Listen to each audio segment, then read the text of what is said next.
In 2002, Donald Rumsfeld pledged to pursue additional opportunities to outsource and privatise. The war in Iraq is quite the golden opportunity. For an unprecedented number of private military companies, war in Iraq is booming business. The private sector is embedded in combat, occupation and peacekeeping duties, not subject to standard military disciplinary procedures. Their responsibility is not to pursue US, UN or EU policy, but to make money. American Microphone's Robert Millis talked to platoon leader in Baghdad, First Lieutenant Paul Rykhoff, about the unprecedented number of private contractors on the ground in Iraq. Private contractors now are even guarding our military bases, taking the place of MPs domestically. They're all over Iraq. What's the reasoning behind that, and what are the flaws with that, and what do you face on the ground? Having contractors involved allows you to increase your force structure without impacting the country back home. Because you don't activate another division, you just hire another 40,000 contractors. So right now, in Iraq, there are over 40,000 contractors. That's the second largest force on the ground. Larger than the British, larger than the Italians, larger than the Polish, larger than anyone else. They're doing everything from protection, security missions to flipping pancakes and delivering milk. They do a lot of different jobs over there, but their overall, the scope of their involvement is unprecedented. They've never been this involved in an American conflict.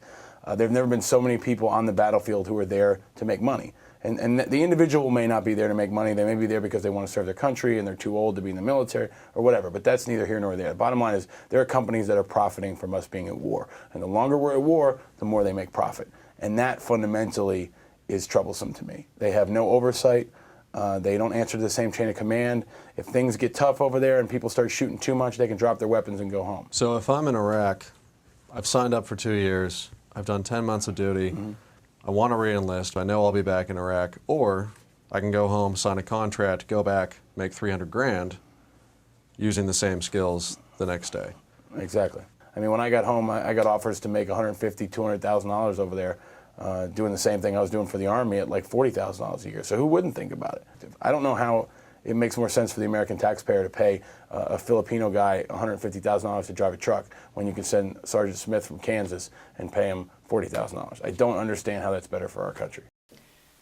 If these military services corporations aren't accountable, surely the White House is really concerned. My question is in regards to private military contractors.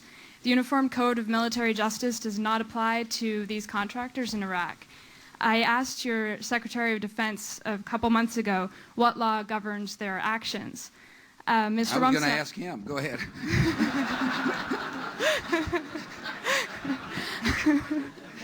Help. How do you propose to bring private military contractors under a system of law? Yeah, I appreciate that very much. I wasn't kidding.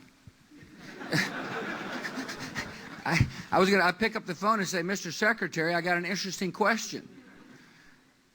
This is what delegation, I don't mean to be dodging the question, although it's kind of convenient in this case, but never. I really will. I'm going to call the Secretary and say, you brought up a very valid question, and what are we doing about it? That's how I work. Thanks. Yes, ma'am. Comforting. Sleep well tonight, and if you need a bedtime story, might I suggest...